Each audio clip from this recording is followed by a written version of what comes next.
নমস্কার বন্ধুরা, আজকে আমি তোমাদের সামনে ক্লাস 11-এর রাষ্ট্রবিজ্ঞান বিষয়ের প্রথম অধ্যায় আইন, সাম্য, স্বাধীনতার যে অধ্যায়টা আছে সেখান থেকে আইন অধ্যায়টা আলোচনা করছি।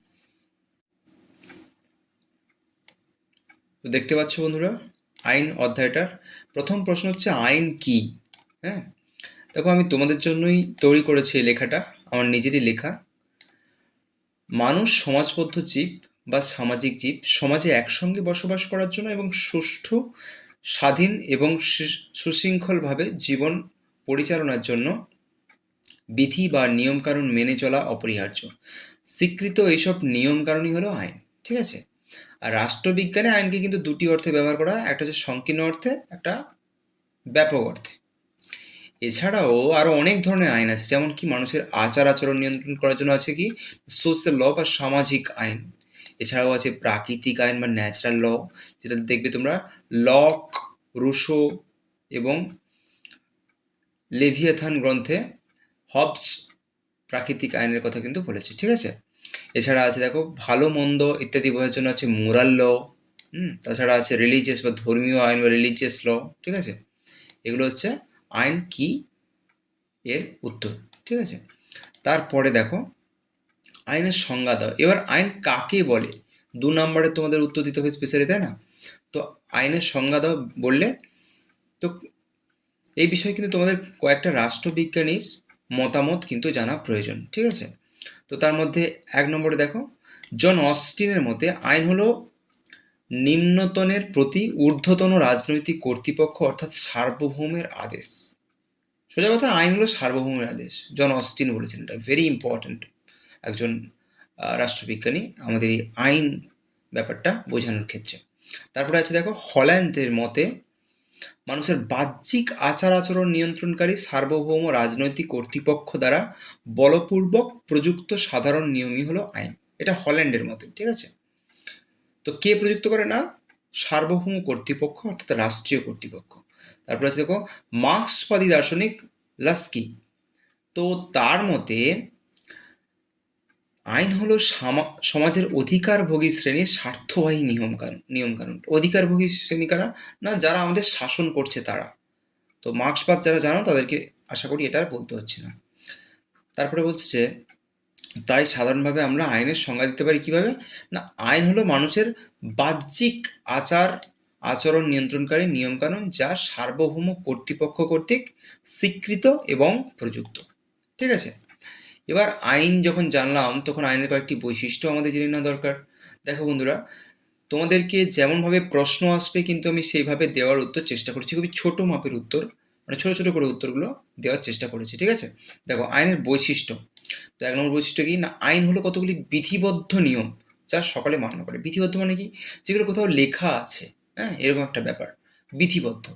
তারপরে বলছে কি, আইন মানুষের বাহ্যিক আচার আচরণ নিয়ন্ত্রণ করে, কিন্তু চিন্তা বা অনুভূতিকে নিয়ন্ত্রণ করে না। অবশ্যই না। ভালো করে একটু ভেবে দেখো যে আইন কোনটা, যা তুমি বাইরে কিছু করলে সেটা তোমাকে বাধা দেওয়ার জন্য আইন আছে, কিন্তু তুমি যদি মনে মনে কোনো ক্রাইম করো বা কিছু ভাবো, সেগুলো কিন্তু বাধা দেওয়ার মতন কোনো আইন নেই। ঠিক আছে? তাহলে আইন কিন্তু বাহ্যিক আচার আচরণ নিয়ন্ত্রণ করে। ঠিক আছে? তারপরে দেখো আইন সুনির্দিষ্ট, সুস্পষ্ট। অবশ্যই আইন সুনির্দিষ্ট, মানে নির্দিষ্ট আইন আছে নির্দিষ্ট কাজের জন্য বা নির্দিষ্ট অফেন্স এর জন্য, মানে তুমি কোনো একটা খারাপ কাজ করলে তার জন্য নির্দিষ্ট একটা আইন তোমাকে শাস্তি দেবে, সেরকম একটা ব্যাপার। তারা বলছে কি, আইন সার্বজনীন অর্থাৎ সমাজের সকল শ্রেণীর উপর আইন সমানভাবে প্রযোজ্য। 4 নম্বরে। ঠিক আছে? এমন নয় যে কারোর উপরে বেশি কারোর উপরে কম। ঠিক আছে? সবার উপরে সমানভাবে। তারপরে বলছে রাষ্ট্রের সার্বভৌম শক্তি রাষ্ট্রীয় আইনকে বলবৎ করে। রাষ্ট্রীয় আইনকে কে বলবৎ করে? না, রাষ্ট্রের সার্বভৌম শক্তি। সোজা কথা, এই যে আমাদের শাসন বিভাগ, না, সরকারের 3টি বিভাগ আছে, আইন বিভাগ, শাসন বিভাগ এবং বিচার বিভাগ। এদের মধ্যে শাসন বিভাগ কিন্তু আইন অনুযায়ী এই আইনকে বলবৎ করে। এই শাসন বিভাগ পুরো সরকারটাকেই হচ্ছে আমরা সার্বভৌম শক্তি বলবো, বা আমাদের রাষ্ট্রকেই বলবো। ঠিক আছে? তারপরে দেখো সার্বভৌম শক্তি কর্তৃক সমর্থিত বলে আইনের স্থান সকল প্রথা এবং রীতিনীতির ঊর্ধ্বে। ঠিক আছে? তো আইন কিন্তু এরকম না যে আইন কোনো একটা প্রথা, ও ভাঙলাম তো কি হলো, আবার ঠিক করে নিলাম, না না না, এরকম হবে না। কি না ভাই, আইন হচ্ছে সমস্ত প্রথা রীতিনীতি সমস্ত কিছুর ওপরে, ঠিক আছে। এবার দেখো আইনের উৎস কি, সবচেয়ে ইম্পর্টেন্ট, তোমাদের বড় কোশ্চেন আসবে, ম্যাম স্যার বলেছে ভালো করে দেখে নেবে, সাজেস্টিভ একটা প্রশ্ন, আইন এর উৎসগুলি লেখো, ঠিক আছে। এটা একটা ইম্পর্টেন্ট কোশ্চেন। তো দীর্ঘদিন ধরে অনেক কিছু আইন তৈরির পিছনে দায়ী হয়ে আসছে, যেরকম কি না প্রথা, ধর্ম, বিচারালয়ের সিদ্ধান্ত, বিজ্ঞানসম্মত আলোচনা, ন্যায়নীতি, হ্যাঁ, আইনসভা ইত্যাদি। তো এগুলো হচ্ছে কি না আইন তৈরি হওয়ার পিছনে এগুলোর অবদান কিন্তু প্রচুর। এগুলো আস্তে আস্তে আমরা দেখে দেখে যাব। দেখো প্রথা কিভাবে আইন তৈরি করেছে বা প্রথা থেকে কিভাবে আইন তৈরি হয়, দেখো এই পয়েন্টগুলো লিখবে, দেখবে নাম্বারটা অনেক ভালো পাবে, আর ছোটোখাটো পয়েন্ট হবে, বুঝতেও পারবে তোমরা, ঠিক আছে। আইনের প্রাচীনতম উৎস হলো প্রথা, সবচেয়ে প্রাচীন। এবার দীর্ঘদিন ধরে প্রচলিত সামাজিক রীতিনীতি, আচার ব্যবহার প্রথায় পরিণত হয়। প্রথা কিভাবে উৎপত্তি হয় তা বোঝাতে বিখ্যাত আইনবিদ হল্যান্ড মন্তব্য করেছেন কি না তৃণক্ষেত্রের উপর দিয়ে, মানে মনে করো জমিন, কোনো একটা জমি, হ্যাঁ, জমির উপর দিয়ে এক একটি পায়ে চলা পথ যেমন তৈরি হয়, হুম, তেমনিভাবে প্রথার উৎপত্তি হয়েছে। মানে একটা জমির উপর দিয়ে যখন তুমি বারবার অনেকে যাবে না, তখন কি হবে না তার উপর একটা ছাপ পড়ে যাবে, সেরকম প্রথা তৈরি হয় আমাদের সমাজে, ঠিক আছে। আর এই প্রথা থেকেই কিন্তু পরবর্তীকালে আইন তৈরি হয়, বোঝা গেল। তারপর হচ্ছে ধর্ম। ধর্ম কি দেখো তো, বলছে যে প্রথার মতো ধর্ম হলো আইনের অতি প্রাচীন ও গুরুত্বপূর্ণ একটি উৎস, ঠিক আছে। বিভিন্ন ধর্মীয় অনুশাসনগুলি আইন সৃষ্টিতে সহায়তা করেছে। দেখো ধর্মীয় অনুশাসন মানে কি, দেখো অনেক আগে না, যখন আইন ছিল না তখন কি ছিল না, মানুষ ধর্মীয় বন্ধনে আবদ্ধ ছিল। তখন মানুষকে ধর্মের ভয় দেখিয়ে রাখা হতো যাতে মানুষ কোনো খারাপ কাজ না করে। তো সেই সময় ধর্ম কিন্তু আইনের মতন কাজ করতো। তাই বলছে যে ধর্মীয় অনুশাসনগুলি আইন সৃষ্টিতে সহায়তা করেছে, ঠিক আছে। তারা বলছে প্রাচীন সমাজে ধর্মের ভিত্তিতে অনুশাসন গড়ে উঠেছিল যা সমাজ জীবনে নিয়মানুবর্তিতা প্রতিষ্ঠা করে। সেই নিয়মানুবর্তিতাগুলি বর্তমানে আইনের মর্যাদা লাভ করে, বোঝা গেল। তারপরে দেখো বিচারালয়ের সিদ্ধান্ত, সেটা কীরকম না প্রাচীনকালে সমাজ জীবনে বিভিন্ন দ্বন্দ্বের মীমাংসা করতেন কে না দলপতি, গোষ্ঠীপতি, রাজা বা সমাজের জ্ঞানীগুণী ব্যক্তিরা। এভাবে উদ্ভব হয় বিচার ব্যবস্থার। আর বিভিন্ন দ্বন্দ্বের মীমাংসা করতে গিয়ে এই যে বিচারপতিদের, মানে কি এই যে যাদের নাম বললাম তোমরা, রাজা, গোষ্ঠীপতি, দলপতি, ঠিক আছে, এদের দেওয়া রায় পরবর্তীকালে কিন্তু আইনের মতো মান্য হয়। বলছে হ্যাঁ এর আগে কিন্তু এটা রায় দেওয়া হয়েছিল, ঠিক আছে, এরকম ব্যাপারটা ক্লিয়ার। তারপরে দেখো যে বিজ্ঞানসম্মত আলোচনা, একটা পয়েন্ট আমি দিইনি, কারণ কি দেখো তোমাদের 4 নম্বরের বা 6 নম্বরের কোশ্চেনে দেখবে অত পয়েন্ট দিতে লাগবে না, যেগুলো আমি দিচ্ছি এগুলো ইম্পর্টেন্ট পয়েন্ট, ঠিক আছে। বলছে প্রখ্যাত আইন, এখানে বিদদের হবে, সরি এখানে একটু ভুল হয়ে গেছে, আইনবিদদের বিজ্ঞানসম্মত আলোচনা ও আইনের একটি উৎস, আলোচনা ও আইনের একটি উৎস বলে বিবেচিত হয়। যেমন ভারতের মনু, পরাশর, চাণক্য, হ্যাঁ, ইংল্যান্ডের ব্ল্যাকস্টোন, কোক, আমেরিকার কেন্টের নাম তোমরা দর্শনে পড়ে থাকবে হয়তো, স্টোরি প্রমুখ এদের লেখা গ্রন্থাবলী, মানে বিভিন্ন বই, মানে আইনের বই আর কি, আইনের গুরুত্বপূর্ণ উৎস বলে বিবেচিত হয়, বোঝা গেল। তারপরে যেটা আছে দেখো না আইনসভা। দেখো বর্তমানে কিন্তু না এই যে বর্তমান রাষ্ট্রে আইনসভা আইনের একটি গুরুত্বপূর্ণ উৎস বলে বিবেচিত হয়, কারণ বর্তমান রাষ্ট্রের সমস্ত নতুন নতুন নিজের নিয়ম কানুন আসছে না, এগুলো কিন্তু আইনসভাই তৈরি করে।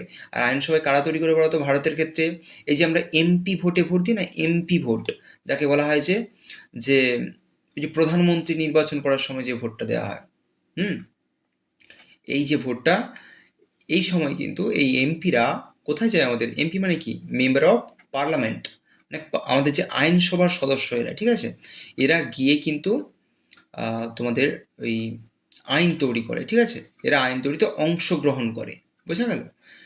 যেমন ভারতের পার্লামেন্ট মানে সংসদ, হ্যাঁ, পার্লামেন্ট মানে সংসদ বলি, কিন্তু পার্লামেন্ট ভারতের আইনসভার নাম, রাশিয়ার আইনসভার নাম ডুমা, হ্যাঁ, বাংলাদেশের সংসদ ইত্যাদি হচ্ছে আইনসভাগুলির উদাহরণ, ক্লিয়ার। এবার আমরা দেখব যে আইনের শ্রেণীবিভাগ। দেখো আইনের শ্রেণীবিভাগটা কিন্তু খুব ভালো করে পড়তে হবে। প্রথমে হল্যান্ড দেখো কি করেছে, আইনের কতগুলো শ্রেণীবিভাগ করেছে, ঠিক আছে। এবার হল্যান্ডের শ্রেণীবিভাগ তোমরা পড়ে নিলে, তারপরে দেখো হল্যান্ড জাতীয় আর আন্তর্জাতিক পড়েছে। আর জাতীয়কে আবার দুভাগে, সরকারি বেসরকারি।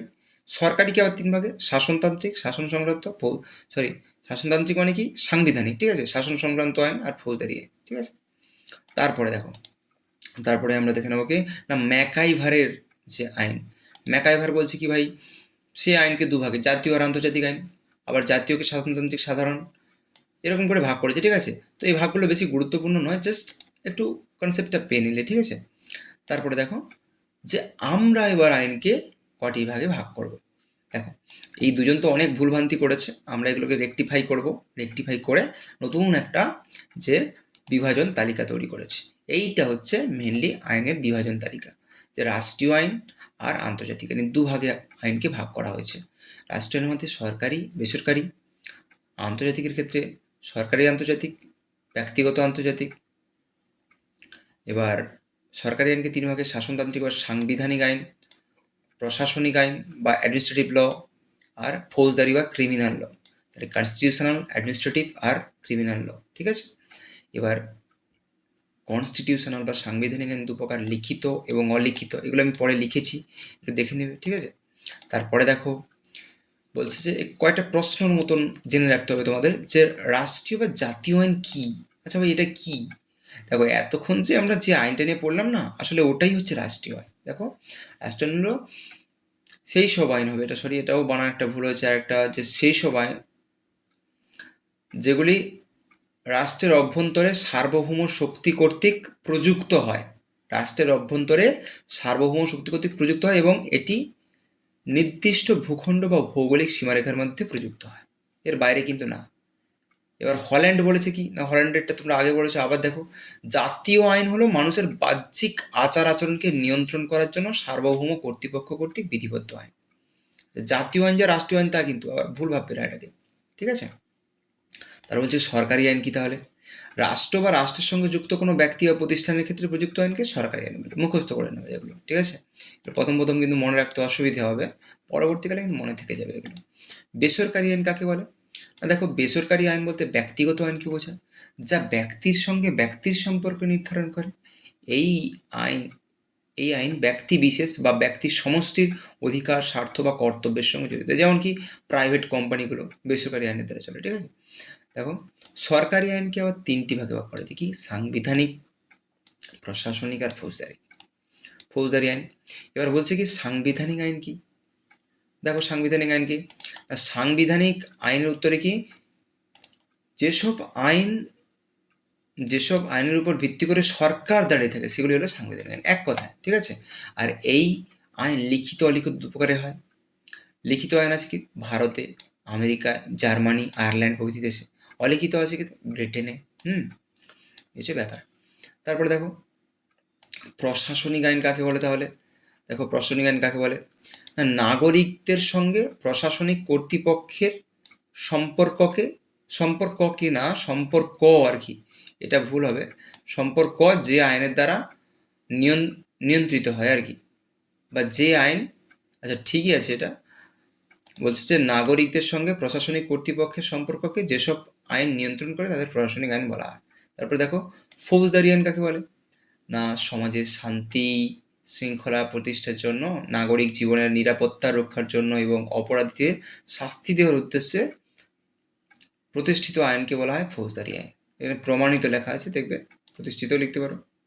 আন্তর্জাতিক আইন কি না, সাধারণভাবে যে আইনের দ্বারা আন্তর্জাতিক ক্ষেত্রে বিভিন্ন রাষ্ট্রের মধ্যে সম্পর্ক নির্ধারিত হয় তাকে আন্তর্জাতিক আইন বলে, ঠিক আছে। তারপরে দেখো 1870 খ্রিস্টাব্দে কিন্তু এই যে জেরেমি বেনথাম বলে যে একজন আছে, একে হিতবাদ বা উপযোগিতাবাদ দেখবে তোমরা পড়বে পরবর্তীকালে। এই উপযোগিতাবাদী দার্শনিক জেরেমি বেনথাম, যাকে আমরা বলি ইউটিলিটারিয়ানিজম, এর প্রতিষ্ঠাতা জেরেমি বেনথাম 1870 সালে কিন্তু এই আন্তর্জাতিক আইন বলে যে আইনটা, এই কথাটা ব্যবহার করেন, কিন্তু এর আগেও অনেকে ব্যবহার করেছিল, ঠিক আছে।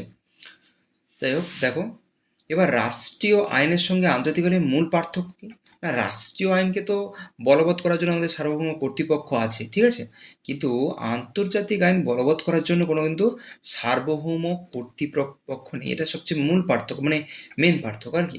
তারপরে দেখো তারপরে হচ্ছে যে আন্তর্জাতিক আইন কি প্রকৃতই আইন? দেখো বন্ধুরা, এটা কিন্তু তোমরা নিজে একটু পড়ে নেবে, আমি ছোট করে পয়েন্ট করে দিয়েছি বই থেকে, ঠিক আছে? দেখো, প্রকৃত আইন না বলার পক্ষে যুক্তি দিয়েছে আর বলার পক্ষে যুক্তি দিয়েছে, ঠিক আছে? না বলার পক্ষে কী কী যুক্তি আছে দেখো, দেখে নেবে একটু তোমরা। আন্তর্জাতিক ক্ষেত্রে আদেশ দান করার মতো কোনো তোমার কর্তৃপক্ষ নেই, তাই কি আইন বলা যায় না। আবার কি না, রাষ্ট্র যেভাবে আইনকে বলবৎ করে সেরকম কোনো বলবৎ প্রয়োগমূলক শক্তির অস্তিত্ব নেই যা আন্তর্জাতিক আইনকে বলবৎ করবে, তাই না? তারপরে দেখো, আইন সুস্পষ্ট সুনির্দিষ্ট হয় তো, কিন্তু আন্তর্জাতিক আইন সুস্পষ্ট ও সুনির্দিষ্ট নয়, কারণ কি কোথাও তো লেখা নেই না সঠিকভাবে, মানে কোনো সংবিধান তো নেই। তারপরে দেখো, প্রতিটি রাষ্ট্রে বিচার বিভাগ থাকে যার কাজ আইনকে ব্যাখ্যা করা, কিন্তু আন্তর্জাতিক ক্ষেত্রে আন্তর্জাতিক আদালত আছে, কিন্তু তাকে মান্য সেই তুলনায় করা হয় না, ঠিক আছে? মান্য করা হয় না কেন? সব রাষ্ট্র তার রেজাল্ট, মানে যে আমাদের সম্মিলিত জাতিপুঞ্জের যে আন্তর্জাতিক আদালত আছে তাকে সব রাষ্ট্র মান্য করতেও পারে, নাও করতে পারে, ঠিক আছে? তার কোনো, যেহেতু কোনো কর্তৃপক্ষ নেই তাই কি মানারও কোনো বাধ্যবাধকতা নেই, তাই না? এগুলো একটু দেখে নেবে। তারপরে দেখবে আন্তর্জাতিক আইনকে আইন মনে করার পিছনে কী যুক্তি আছে না, রাষ্ট্রীয় আইনের মতো আন্তর্জাতিক আইনও ঐতিহাসিক কারণে সামাজিক প্রয়োজনে বিবর্তনমূলক পদ্ধতিতে তৈরি হয়েছে, মানে ধীরে ধীরে যেরকম রাষ্ট্র আইন তৈরি হয়েছে এটাও সেভাবে তৈরি হয়েছে, তাই না? তারপরে দেখো, তারপরে বলছে যে জাতীয় আইন আন্তর্জাতিক আইনের উৎস এক ও অভিন্ন, মানে এগুলো একইভাবে তৈরি হয়েছে, সেটাও এটাও, মানে আন্তর্জাতিক আইনও যেভাবে তৈরি হয়েছে জাতীয় আইনও সেভাবে তৈরি হয়েছে, সেগুলো থেকেই তৈরি হয়েছে, ঠিক আছে? যেমন আন্তর্জাতিক আইন কোথেকে তৈরি হয়েছে না, প্রথা, রীতিনীতি, সন্ধি, চুক্তি, বিচারালয়ের সিদ্ধান্ত ইত্যাদি থেকে, ঠিক আছে? তারপরে দেখো, জাতীয় আইনের মতো আন্তর্জাতিক আইনকে বলবৎ যোগ্য করে গড়ে তোলার চেষ্টা করা হচ্ছে, এইসব করা হচ্ছে আর কি। এগুলোর কোনো সঠিক মানে যে ভিত্তি নেই, হ্যাঁ, এগুলো জাস্ট পড়তে হবে তোমাকে। আইন না বলার পক্ষে যুক্তি। আজকের ভিডিও এই পর্যন্ত বন্ধুরা, তোমরা যদি আরও ভিডিও চাও তো তোমরা বলো, আমি তোমাদের কিন্তু পরবর্তীতে একটা করে অধ্যায়ের ভিডিও দিয়ে যাব যদি তোমাদের ভালো লেগে থাকে। আর বন্ধুরা, আরেকটা কথা, আমাদের চ্যানেলটা যদি ভালো লেগে থাকে তাহলে আমাদের চ্যানেলটাকে সাবস্ক্রাইব করে দিও প্লিজ, এবং বন্ধুদের মাঝে ছড়িয়ে দিও। Thank you.